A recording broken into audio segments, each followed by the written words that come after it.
Welcome to Kenton's videos. Enjoy the video. You start by acting fast. Empty the feeder and save the nectar if freshly made. Bacteria grow quickly.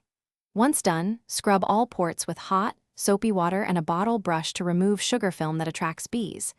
Make sure to rinse completely. Leftover soap repels hummingbirds.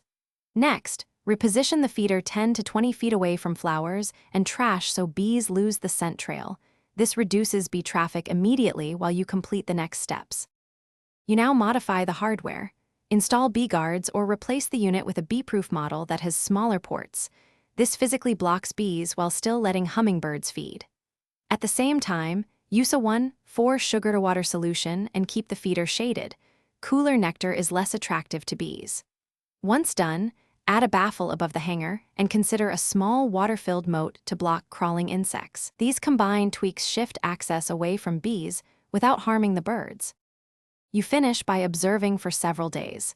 Check bee activity and clean the feeder every 3 to 5 days when warm. If bees persist despite guards, move the feeder 30 to 50 feet and change the hanging height or color contrast. Hummingbirds adapt faster than bees. Make sure to replace worn ports or seals that allow sugar leaks. If problems continue, try a different location entirely. This one key adjustment usually ends the issue with Thanks for watching. Consider subscribing if we helped you.